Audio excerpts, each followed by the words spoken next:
Okay, well, we've got a lot further on this. We've actually taken it for a ride in the middle of the night with no lights. Kind of dangerous, so I figured, what the heck, let's put the lights on. Now, if you don't have an impact, you can hold this with your hand, take your dead blow hammer, and tap it a few times, and it'll come loose.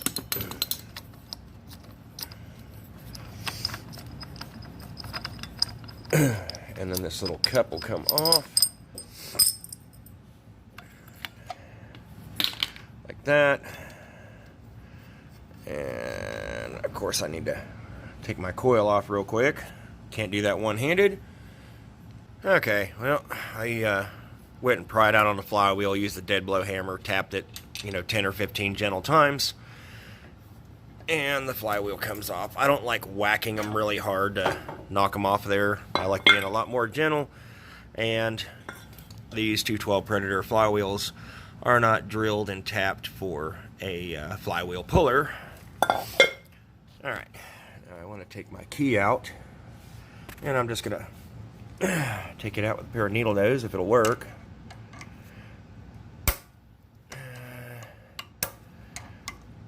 Nope, not a one-handed. Okay, well, on this I decided to get 2 charging coils, because for right now I'm not going to run a battery. I'm just going to run it directly off the charging coils. And if you only have 1 charging coil, then your light is going to go bright or dim depending on your engine RPM. But if you have 2 charging coils, then you shouldn't run into that issue. Okay, I got my charging coils installed, and you see how I did them.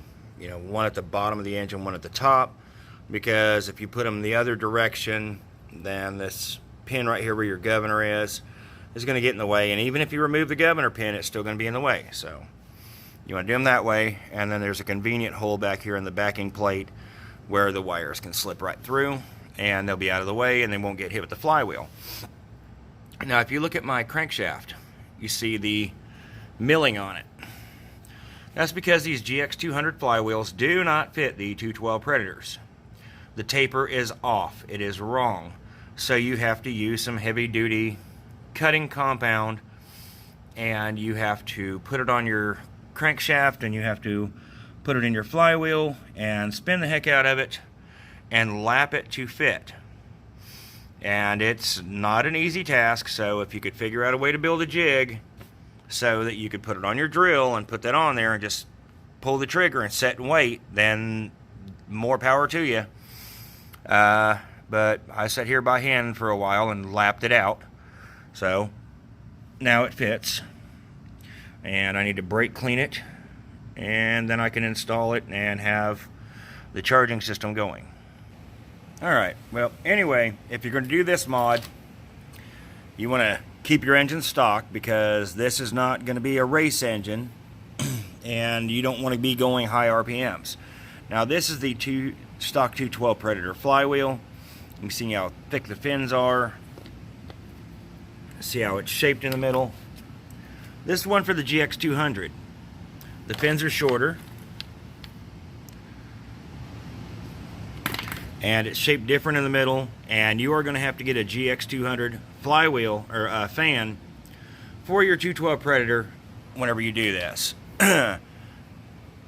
Anyway, I got it lapped down pretty good, but I did have to put 2 tiny spacer washers underneath the coil because it was hitting the flywheel ring there. But I put 2 little tiny washers underneath the coil and then readjusted it. Well, I was surprised. I did not have to add any washers in the pull cover, just 2 underneath the coil on each side, and it works great. So let's see if it runs. Ow, hit my elbow. That sucked.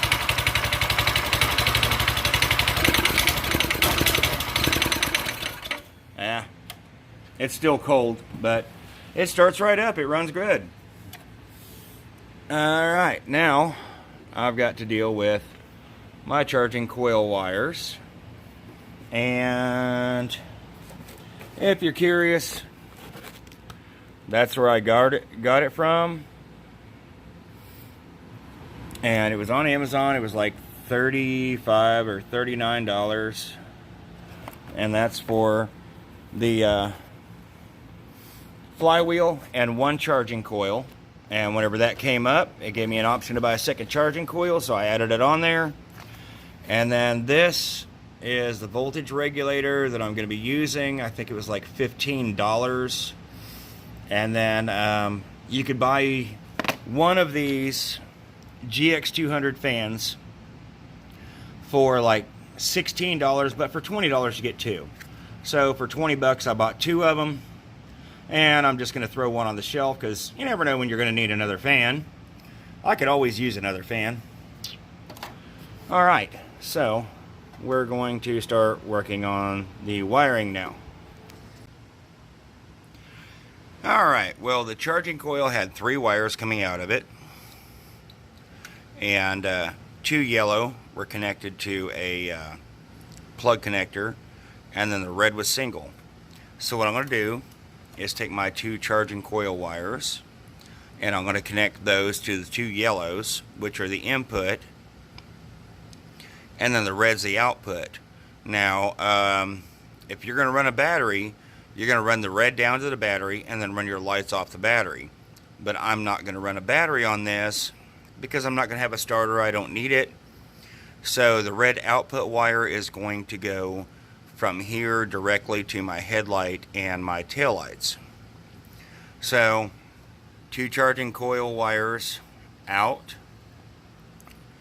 to the 2 yellow wires, and the red wire goes to the positive on my headlight and taillights, and then the negative on my headlight and taillights is going to have to connect to ground, which I can ground it to the body or whatever I wish, because the charging coil is mounted with 2 self-tapping bolts on the frame, and the engine is grounded to the frame too, so I have a good ground. So all I have to do is ground to the frame or one of these charging coil bolts or the charging coil pack itself, or not the charging coil, the regulator itself, and then I'll have a good ground in order to run lights.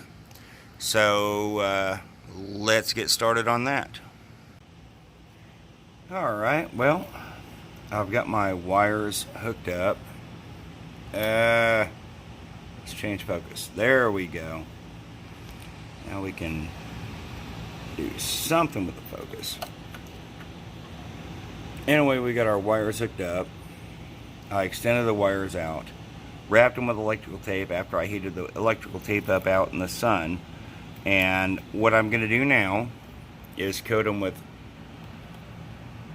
liquid electrical tape to waterproof the seal.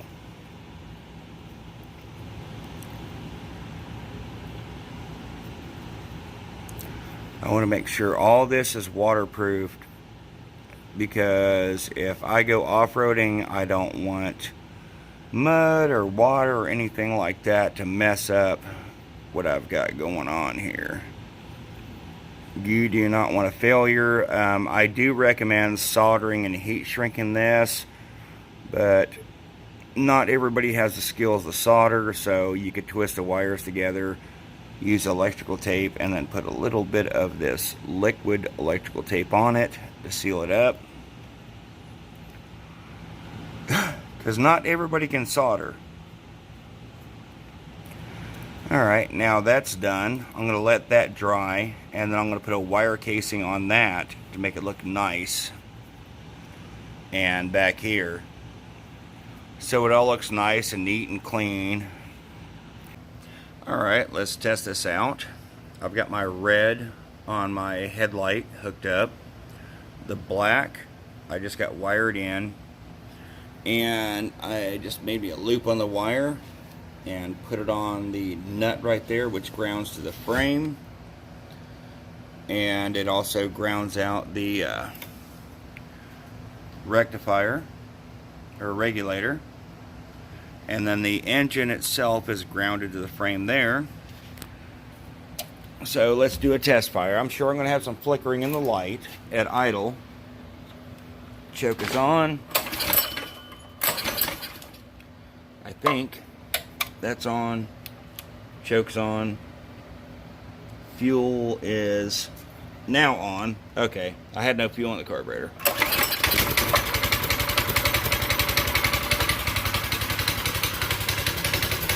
Now I'm not running a battery, so there's going to be some flickering in the light.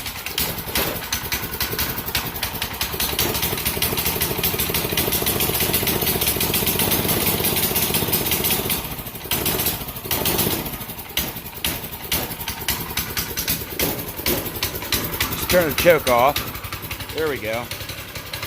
Now it'll idle a little bit smoother. There's still flickering in the light. Oh, sorry, about fell.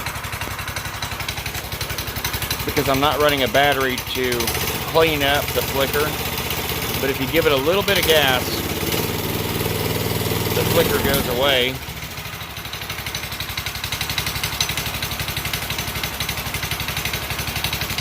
Eventually I'm going to put a battery and electric start. I just don't know when. And I've got to dig through my part stash and see if I can't find a suitable taillight. But we have a charging system on a 212 Predator now, and it works. But if I install me a battery like somewhere in here and run that red charging wire down to the battery and then come off the battery for the lights, it'll clean up and take away that flickering in the lights. But for right now, it works pretty good. So I'm gonna clean up this wiring and then maybe take it out for a ride. We'll see y'all later. Bye.